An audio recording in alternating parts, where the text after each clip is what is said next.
My friend mirrors everything I do, and now she's copying my medical condition. Posted by u/creative_device_6764. I feel like I'm losing my mind and just need someone to tell me I'm not crazy. My friend, let's call her Stacy, has always had this strange habit of mimicking me, but recently it's gone from slightly annoying to deeply unsettling. It's like she's trying to become me, and I don't know how to deal with it anymore. I'm 25, and Stacy is 24. Stacy is a fun person to be around, and we've been friends for over 5 years now. She comes over, and I let her borrow my clothes or give her clothes that I don't want anymore. I don't really like her style, but she lets me borrow her clothes when I want. I knew she had a tendency to lie, but the lies were harmless, or at least I thought so. Sometimes, it felt like she was just joking or trying to make herself seem more interesting. I ignored it, which, in hindsight, was a mistake. Over time, though, the lies became more frequent, and I started to notice how often they revolved around me. We were fine, and our friendship was good, but I started to feel weird about her when my sister messaged me, saying Stacy had been talking behind my back. She was telling people that I kicked her out of my condo and that I had men constantly coming in and out of my place, making her feel unsafe while she was there. Big lie, by the way. Here's what actually happened. Stacy had come to my city while I was back in my hometown. She was staying with another friend, but that arrangement fell through. Without asking, she started bringing all her stuff to my place. She didn't book a return flight home and didn't ask if she could stay long term. My roommate doesn't like Stacy because she's messy, she leaves clothes everywhere, and doesn't clean up after herself. The last time she stayed, she overstayed her welcome by a week, and I didn't know when she planned to leave. This time, my roommate was coming back the next day, and I knew she wouldn't want Stacy staying with us.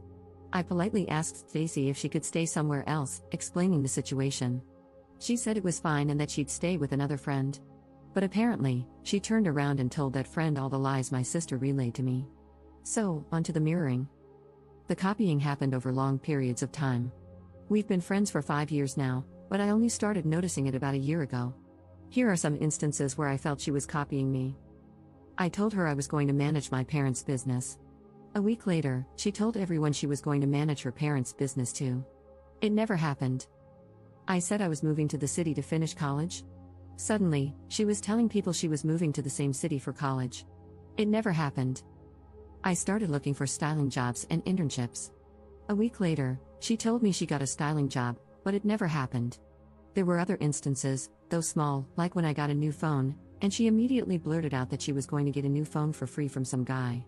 Or when I got a tattoo from a popular tattoo artist, and she instantly claimed that the artist had messaged her for a session, but she couldn't go because she was in the hospital, things like that. At first, I brushed it off, thinking maybe she just wanted to feel included. But the pattern of claiming to do what I was doing, without actually following through, kept happening. I've always been someone who works hard and takes pride in being productive. I understand that a little mirroring is normal in friendships, but Stacy's behavior felt different.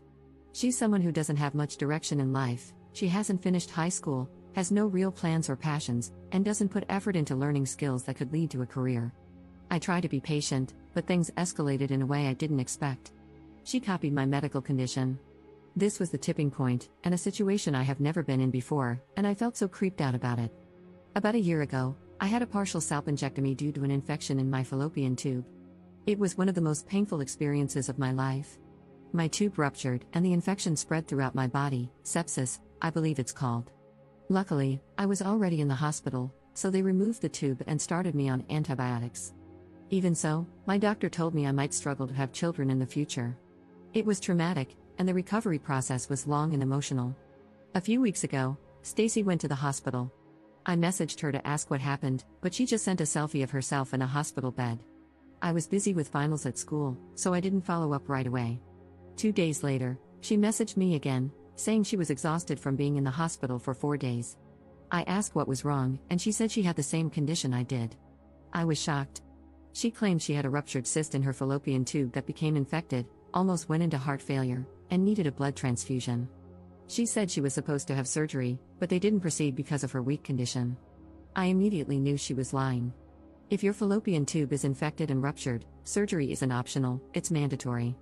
I'm not a doctor, but after my experience, I did a lot of research, and what she described just didn't make sense. Now here's the thing, I told people I had a ruptured cyst because I didn't know how else to explain my condition without getting into the gross details. You say cyst, and people don't really ask anymore. The truth is, it was a really bad infection that only escalated because of my IUD. The infection grew in my fallopian tube and got so big they thought it was a cyst at first, hence why I decided to just call it a cyst.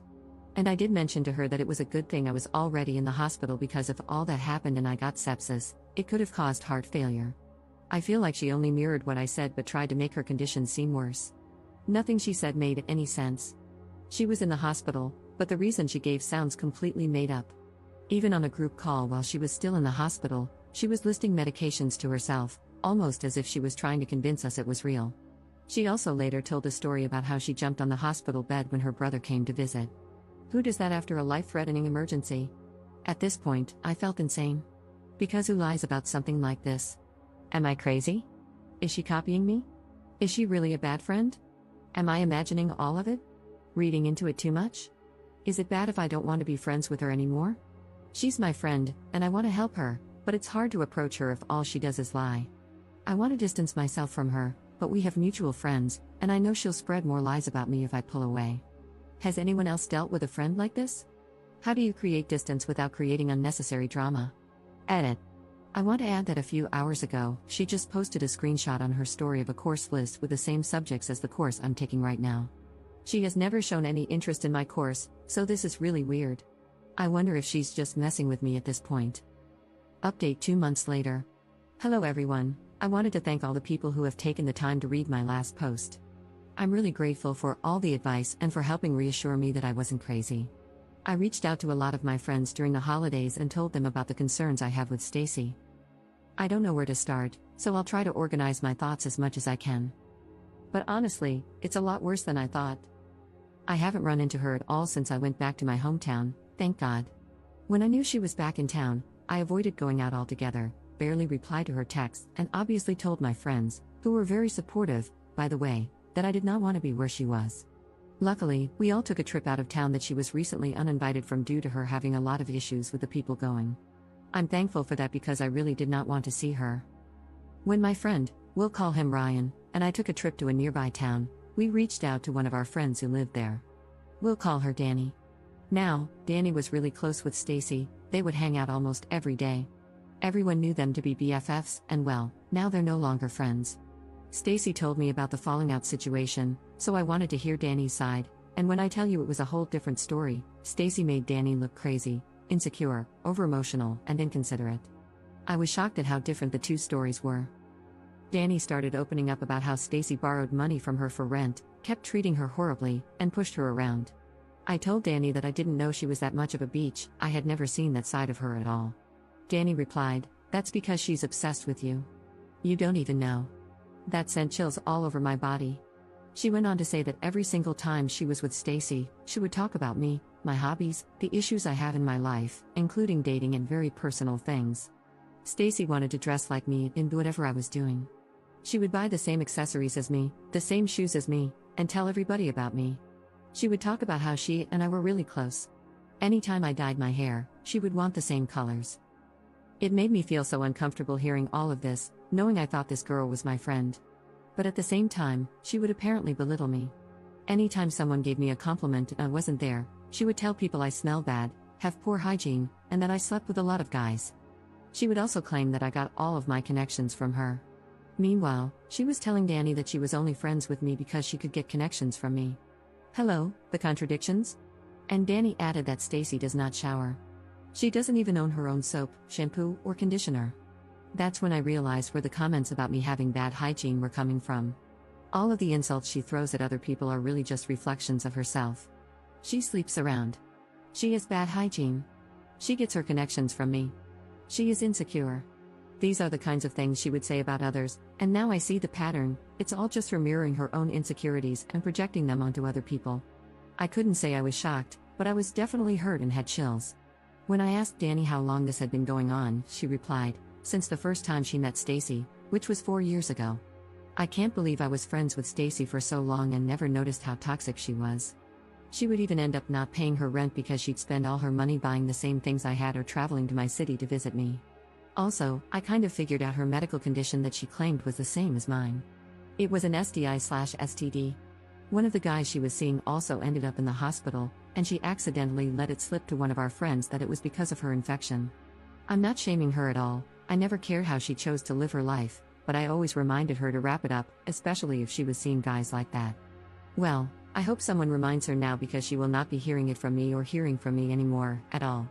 I feel drained by all of the information I've been getting about her. I guess now that I see her for who she really is, I can finally hear what other people have been saying more clearly. My close friends and I all agree that we've learned a lot from meeting Stacy.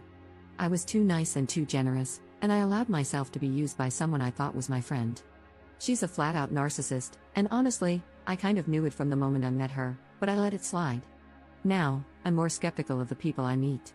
I honestly hope I never have to see her again.